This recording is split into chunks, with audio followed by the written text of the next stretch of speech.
내 배에서 떼어낼 간을 두고 친엄마랑 의사가 조금 잘라내면 되잖아요 라며 흥정하고 있었다는 걸 알게 됐다고 상상해 보세요. 그 순간 제일 먼저 떠오르는 수술대 위에 누워 배 갈라지는 자기 몸이죠.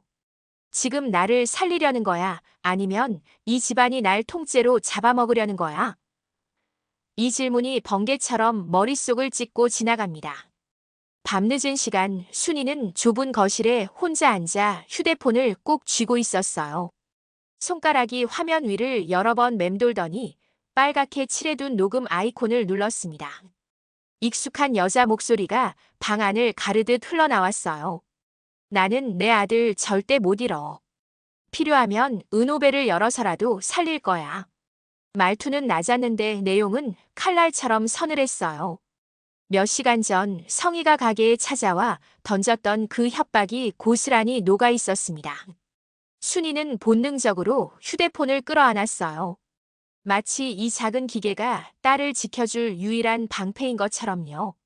문득 예전에 강호가 떠올랐습니다. 포차에서 밤마다 시달리던 시절이 있었어요. 술 취한 손님들이 욕을 하고 젓가락을 집어 던지고 돈으로 사람을 눌러보려 들던 때였죠. 그때 아직 대학도 못 들어간 강호가 투박한 손으로 엄마 휴대폰을 잡더니 이렇게 말했었습니다. 엄마, 진상 손님들 튀어 보이면 여기 누르면 돼요. 녹음 켜지는 거거든요. 예전에 누나 힘들어할 때도 내가 이렇게 해서 도와줬잖아요. 사람들은 기록 남는다 싶으면 함부로 못해요. 그때 순이는 그 말을 그냥 어린 아들의 과한 걱정 정도로 넘겼었어요. 하지만 지금은 달랐습니다. 지금 이 녹음 파일 하나가 딸 배를 지킬 유일한 무기였거든요. 은호야, 엄마가 이번엔 진짜 안 물러난다. 순이는 떨리는 숨을 가다듬었어요. 성희를 떠올릴 때마다 심장이 쿵 내려앉았지만 동시에 이상하게도 오기가 생겼습니다. 아무리 돈 많고 배운 여자라 해도 딸 배를 거래처럼 말하는 사람에게는 지고 싶지 않았어요. 그 시각 은호도 다른 싸움을 시작하고 있었어요. 부동산 중개소 문 앞에서 은호는 5번은 넘게 숨을 골랐습니다. 유리문 안쪽에서 형광등이 윙 소리를 내며 깜빡이고 있었죠. 손잡이를 잡았다 놓기를 반복하던 은호가 결국 문을 밀고 들어갔습니다. 저 예전에 여기서 계약했던 건물 때문에 왔는데요. 아트스페이스 인테리어 건 있잖아요. 계약 조건이 정확히 어떻게 됐었는지 다시 확인할 수 있을까요?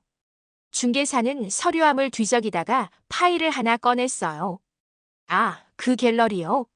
특이한 건 아니고 임대 기간이 좀 짧았죠. 6개월 단기 임대였어요. 갱신 여부는 그때 가서 다시 논의하기로 하고. 6달.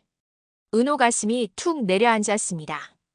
처음 계약할 때 성희는 분명히 말했었어요. 이 공간 오래 끌고 갈 거야.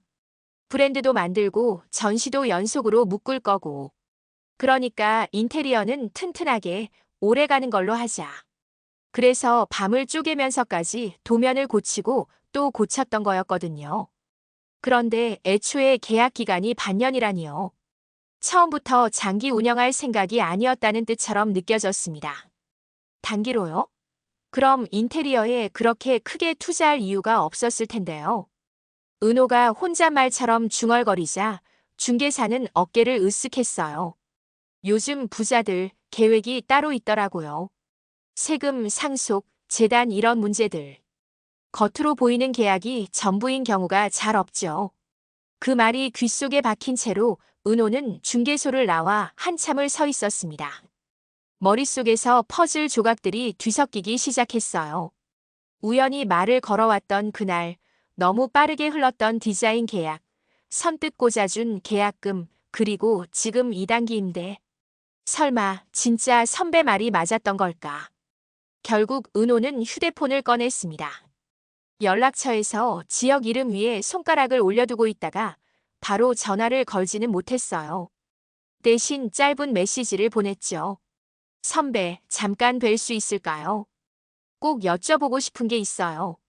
전송 버튼을 누르자마자 답장이 왔습니다. 지금 사무실에 있어. 올라와. AP 사무실 회의실, 창가 자리에 앉아있던 지혁은 은호가 들어오는 얼굴을 보자마자 감을 잡았어요. 언제나 밝던 표정 대신 잔뜩 굳은 얼굴이었거든요. 선배, 아트스페이스 있잖아요. 임대 기간이 6개월이래요. 장기 운영 아니라 단기 계약. 은호가 숨도 안 돌리고 말을 쏟아냈습니다. 처음부터 공간을 오래 쓸 생각이 없었다는 거잖아요. 그런데 왜 인테리어는 그렇게 크게 하자고 했을까요? 왜 저한테까지 그렇게 빨리 다 밀어붙였을까요? 지혁은 잠시 눈을 감았다가 다시 떴어요. 내가 그때 뭐라고 했는지 기억나지? 우연히 계속 겹치면 그건 보통 누가 그림을 그리고 있을 가능성이 크다고 했었거든. 그래서 더 혼란스러워요. 친엄마일 수도 있다는 그 사람을 제가 의심하고 있다는 게 너무 최악이에요. 근데 그냥 넘어가자니 제 마음이 자꾸 확인해 보라고 하거든요. 은호가 어렵게 말을 이었습니다. 부산에서 제가 사라졌던 날 실종 신고 기록 진짜 있는지 확인해 보고 싶어요. 경찰서에 가서요. 지혁은 고개를 끄덕였어요. 이미 그 가능성을 생각해 봤다는 얼굴이었습니다. 좋아. 내 이름으로 먼저 연락해 둘게. 오래된 사건이라 장부가 남아있을지 시스템이 어떻게 돼 있을지 모르겠지만 최소한 기록을 보는 기회 자체는 막히지 않게는 만들 수 있어. 선배, 저한테 유리한 쪽으로만 보고 싶지는 않아요. 기록이 있으면 있는 대로, 없으면 없는 대로 그냥 사실만 알고 싶어요. 그래서 내가 강한 거야. 도망치지 않고 확인하려고 하는 거니까. 지혁은 자리에서 일어나 코트를 집어들었어요. 오늘 저녁에 바로 같이 가자. 일이 꼬여도 적어도 뭘 놓쳤는지는 알고 넘어가자. 저녁 시간이 조금 지난 경찰서 민원 창구 앞. 은호와 지혁이 서류를 작성하는 동안 근무 중이던 젊은 경찰이 컴퓨터 화면을 뚫어져라 바라보고 있었어요. 26년 전이시면요. 데이터가 전산으로 넘어오는 과정에서 빠진 게 많아서 지금 조회로는 뜨는 게 별로 없을 거예요. 입으로는 안타까운 척 말하면서 눈빛 어딘가가 자꾸 옆으로 흔들리고 있었죠. 잠시 후 그가 이렇게 말했습니다. 죄송하지만 여기 시스템상으로는 한유라 이름으로 등록된 실종 신고는 보이지 않습니다. 그 시기 자료가 통째로 빠져 있어서요. 은호는 그 말만으로도 심장이 쿵 내려앉았어요. 그래도 지혁이 바로 물고 늘어졌습니다. 시스템 말고 손으로 쓰던 원장 같은 건 없나요? 오래된 창고에라도 남아있을 수 있잖아요. 그런 건 보관 기간 지나면 대부분 폐기합니다. 있고 없고를 떠나 저희가 도와드릴 수 있는 게 거의 없네. 그때 옆에서 서류를 정리하던 나이 지긋한 경위가 그 대화를 듣고 다가왔어요. 잔주름이 가득한 얼굴이었지만 눈은 또렷했습니다. 실종 사건이면 정확히 어느 달쯤이지요? 그때 다른 사건이랑 묶어서 받아둔 사본이 하나 있긴 했는데 젊은 경찰 얼굴이 눈에 띄게 굳어졌어요. 하지만 이미 너무 늦었죠. 잠시 후 오래된 장부가 민원실 책상 위에 턱 하고 올라왔습니다. 노란 종이 위에 빽빽하게 적힌 이름들과 날짜들. 은호의 손가락이 떨리는 상태로 줄을 타고 내려갔어요. 날짜, 주소, 나이, 사라진 시간, 그리고 피해자 이름. 그러나 끝까지 넘겨봐도 은호가 찾던 이름은 어디에도 없었습니다. 선배 없어요. 제가 없어요. 그날 기록이. 은호가 겨우 입을 떼었습니다. 목이 바싹 말라서 소리가 잘 나오지도 않았어요. 혹시 날짜를 착각하셨을 수도 있잖아요. 앞뒤 한 달 더 볼까요? 지혁이 최대한 차분하게 말했지만 결과는 같았습니다. 페이지를 아무리 넘겨도 한유라라는 이름은 단 한 줄도 보이지 않았어요. 적어도 이 장부 안에는 없네요. 늙은 경위가 조용히 말했습니다. 이 말은 누군가 잊어버린 게 아니라 애초에 신고가 접수되지 않았을 가능성이 크다는 뜻입니다. 은호 눈동자가 흔들렸어요. 그럼 엄마는 저를 잃어버렸다기보다 그냥 버린 걸 수도 있다는 거예요. 그 말이 입 밖으로 나오는 순간 은호의 어깨가 눈에 띄게 작아졌습니다. 지혁은 대답 대신 천천히 허리를 숙여 장부를 덮었어요. 사실은 알았어. 이제부터는 내가 어떻게 살 건지 선택해야 하는 문제니까. 지금 당장 결론 내리려고 하지 말고 오늘은 여기까지만 하자. 그 순간 젊은 경찰은 뒤돌아서며 슬쩍 휴대폰을 꺼냈어요. 짧은 문자를 눌렀습니다. 방금 다녀갔습니다. 기록 없다고 전했습니다. 전송 버튼 옆에는 저장된 이름 하나가 떠 있었어요. 성희. 병원 VIP 병동 복도에서는 이미 다른 준비가 진행 중이었어요. 성희는 고급 코트를 벗어가니 소파 위에 올려두고 담당 주치의와 낮은 목소리로 통화를 마쳤습니다. 네, 교수님. 동의서는 제가 직접 받겠습니다. 아이가 많이 불안해하니까 최대한 안정시키면서 진행해 주세요. 전화를 끊은 뒤 성희는 잠시 창밖 어둠을 바라봤어요.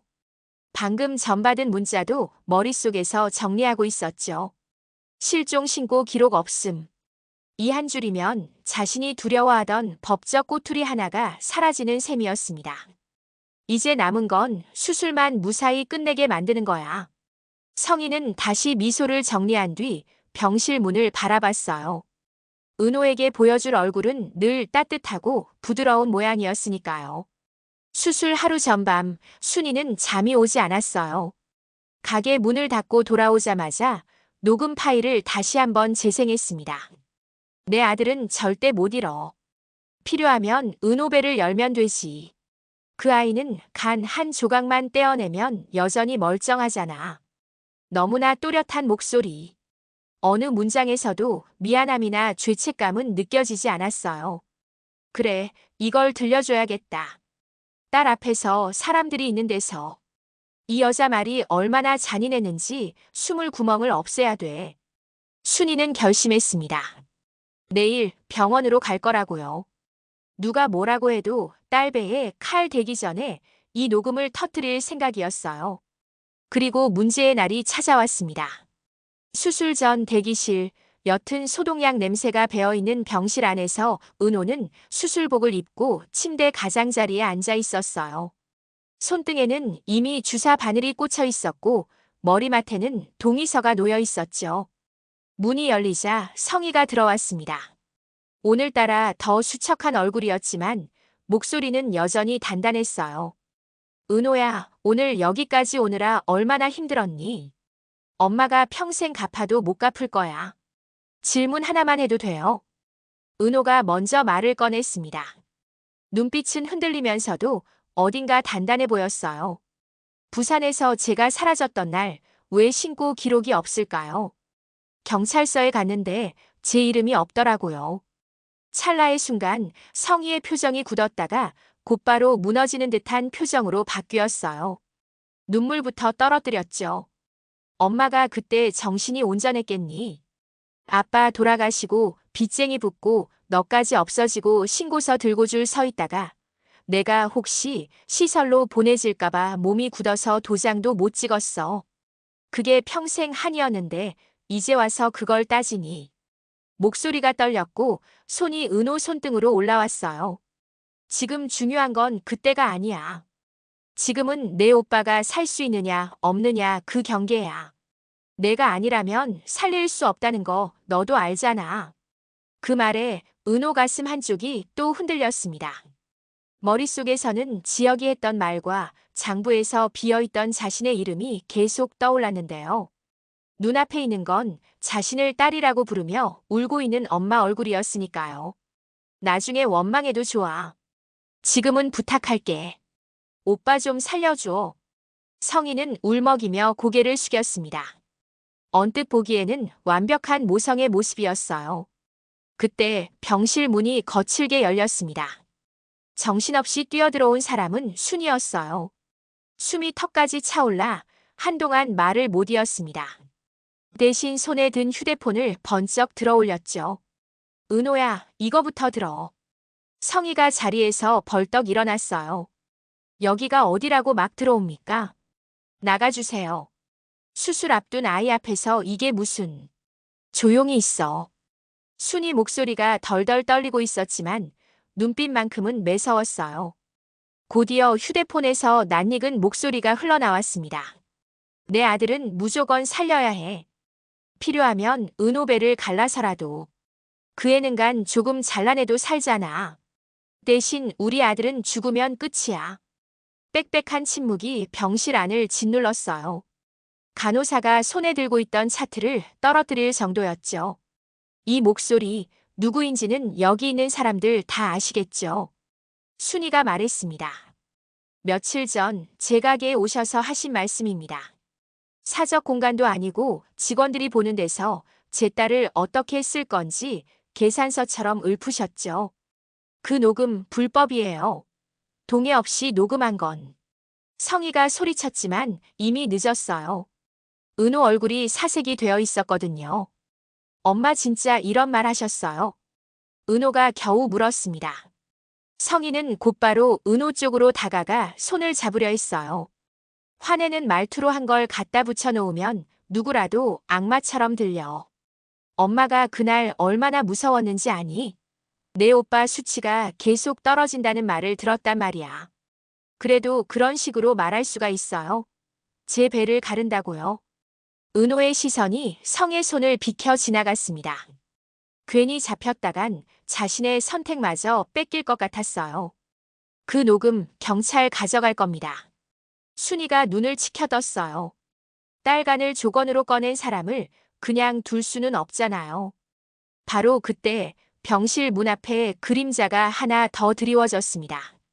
녹음 파일, 저희도 확보해야겠습니다. 지역이 문가에 서 있었습니다. 그 뒤에는 병원 법무팀 직원과 평소보다 굳은 표정의 형사 2명이 서 있었죠.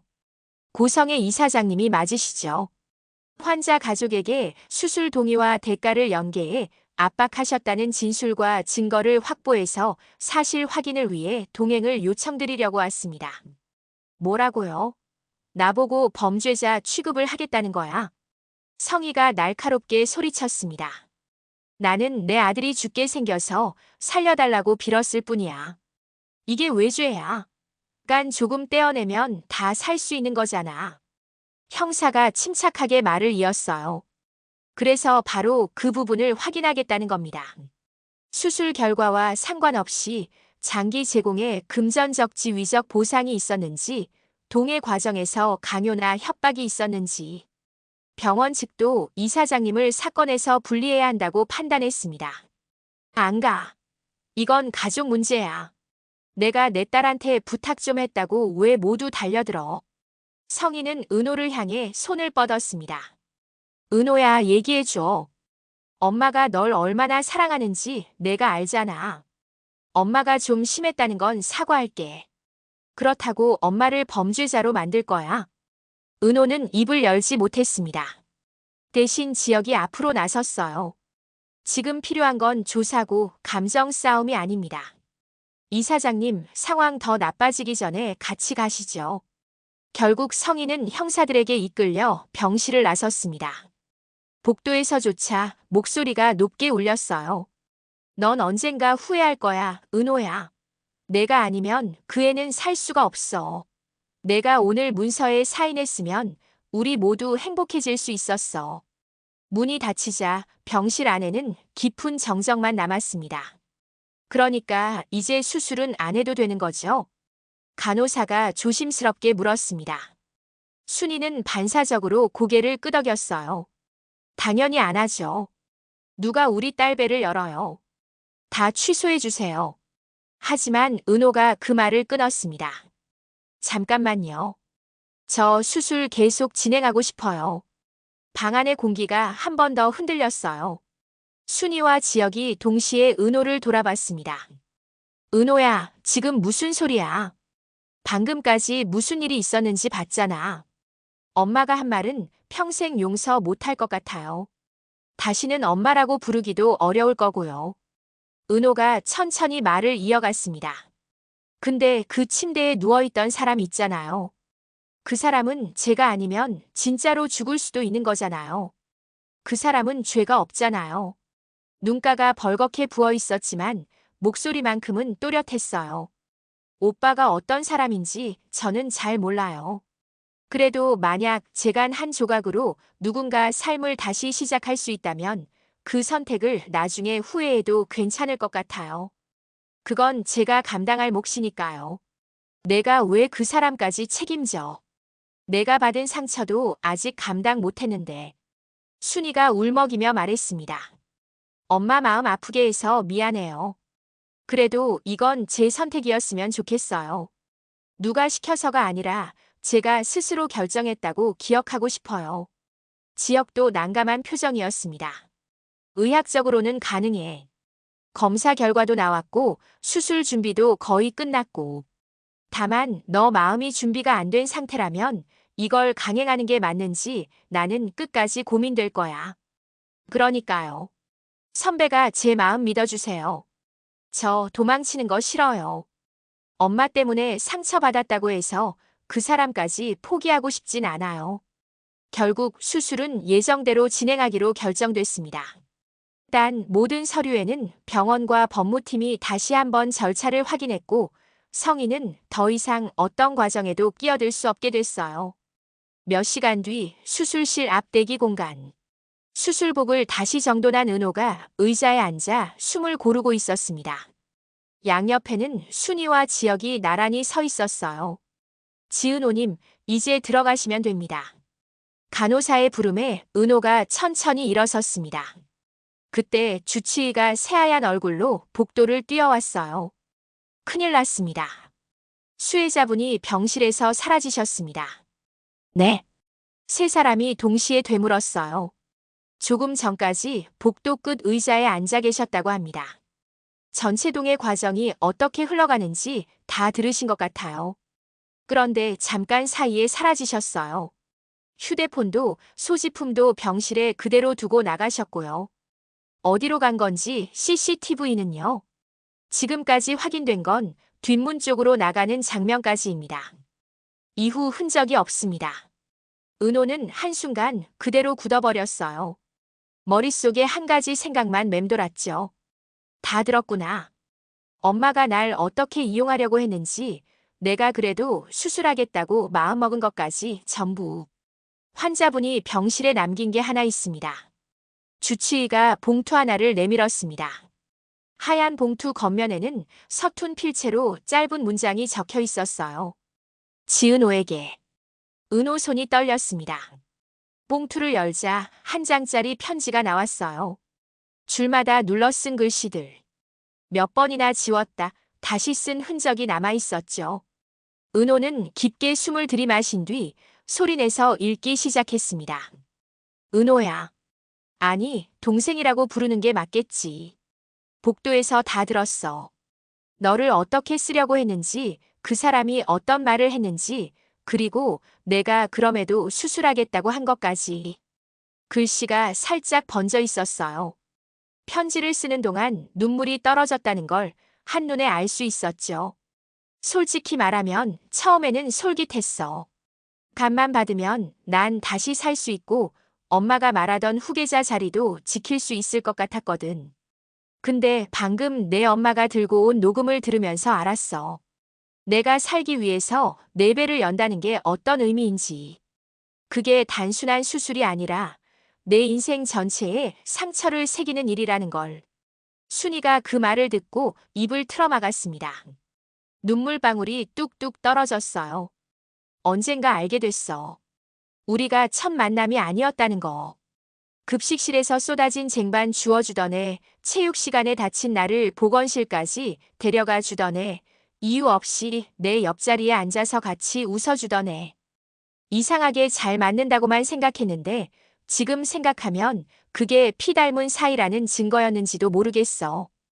은호 눈앞이 뿌옇게 흐려졌어요. 글씨가 자꾸 겹쳐 보였습니다. 엄마는 늘 말했어. 날 데리고 있는 데에는 이유가 있다고. 언젠가는 제자리를 지킬 후계자가 되어야 한다고. 처음에는 그 말이 자랑처럼 들렸는데 시간이 지날수록 이상했어. 너 아니면 안 된다는 말이 어느 순간 누군가를 밟고 서야 한다는 말처럼 들리기 시작하더라. 편지는 그 지점에서 잠시 멈춰 있었어요. 몇 줄은 찍찍 긋고 다시 쓴 흔적도 보였습니다. 그래서 도망치기로 했어. 네 배를 갈라서 내가 사는 삶이라면 그건 내가 감당할 수 있는 생이 아닌 것 같아. 그리고 무엇보다도 내가 지금 그 수술대에 눕는 이유가 죄책감 때문이 아니라는 것도 알게 됐어. 너는 끝까지 누군가를 살리고 싶어 하는 사람이잖아. 그런 너를 이용해서 사는 건 나한테는 벌 같아. 마지막 문장들이 눈에 들어왔습니다. 고마워. 그리고 미안해. 어디선가 잘 살게. 내 쌍둥이 오빠가. 편지가 끝나자 병실 안은 숨소리만 들릴 정도로 조용해졌어요. 쌍둥이 오빠. 은호가 중얼거렸습니다. 머릿속에서 오래전 교실 풍경이 주마등처럼 스쳐 지나갔어요. 자꾸만 눈길이 갔던 조용한 남자의 이유 없이 편했었던 공기, 엇비슷하게 닮았다고 친구들이 장난처럼 말했던 그 얼굴. 우진이가 나랑 같은 날, 같은 곳에서 태어난 거였구나. 은호가 편지를 가슴에 꼭 안았습니다. 순이와 지혁이 동시에 은호 어깨를 감싸 안았어요. 은호야, 내가 잘못한 거 하나도 없다. 누가 뭐래도 넌 끝까지 최선을 다했어. 지혁이 조용히 말했습니다. 그래도 보고 싶어요. 직접 제 입으로 말해주고 싶었는데. 괜찮다고 그냥 살아달라고. 은호가 창가 쪽으로 걸어갔어요. 비가 내리고 있었어요. 잿빛 하늘에서 떨어지는 빗줄기 사이로 병원 뒷문 쪽에 서 있는 한 남자의 뒷모습이 어렴풋이 보였습니다. 헝클어진 머리, 익숙한 어깨선. 우진 같았어요. 은호는 창문을 열고 망설임 없이 소리쳤습니다. 우진아. 한우진. 남자가 천천히 뒤를 돌아봤습니다. 비 때문에 얼굴 윤곽이 흐릿했지만 입꼬리가 아주 조금 올라간 것처럼 보였어요. 학교 복도에서 이유 없이 같이 웃어주던 그 표정 그대로였죠. 괜찮아요. 어디 가서든 제발 살아줘요. 은호의 목소리가 빗속으로 퍼져갔습니다. 남자는 대답 대신 깊게 허리를 숙여 인사하듯 고개를 숙이더니 빗줄기 속으로 걸음을 옮겼어요. 순이가 뒤에서 은호를 꼭 안았습니다. 우리 집으로 가자. 오늘은 울고 내일부터 또 살아보자. 엄마가 내 옆에 있을게. 끝까지. 지혁도 옆에서 말없이 고개를 끄덕였어요. 성공한 인수, 치열한 계약, 사업 계획서 어떤 문장보다도 지금 이 한 장짜리 편지와 녹음 파일이 더 무겁게 느껴지는 순간이었습니다. 그날 밤 은호는 침대에 누워 편지를 다시 펼쳐봤어요. 여전히 손이 떨렸지만 아까보다는 조금 덜 흔들리고 있었죠. 엄마라고 믿었던 사람에게 속았다는 사실. 그럼에도 누군가를 살리겠다고 수술대에 오르려 했던 자신의 선택. 그리고 마지막 순간에 도망쳐버린 쌍둥이 오빠의 뒷모습. 어쩌면 이 세 가지가 모두 앞으로의 은호를 만들어줄 거라는 생각이 들었습니다. 이야기를 듣고 계신 여러분이라면 어떠셨을까요? 배신당한 친모의 아들을 위해서 여러분의 간 한 조각을 내줄 수 있었을까요? 그리고 여러분의 쌍둥이 오빠가 그걸 참아 받을 수 없다며 비를 뚫고 떠나버린다면요. 언젠가 우진과 은호가 서로의 상처를 안고도 웃으면서 다시 마주 앉을 날이 올까요? 선한 선택을 한 사람에게 결국 복이 돌아온다는 말이 이 드라마에서는 어떻게 증명될지 함께 지켜보면 좋겠습니다. 오늘 이야기 마음 한구석이 조금이라도 흔들리셨다면 다음 이야기를 놓치지 않도록 채널 구독과 좋아요, 알림 설정까지 부탁드릴게요. 여러분 각자의 삶에도 조금 덜 아프고 조금 더 따뜻한 날들이 이어지길 바라겠습니다.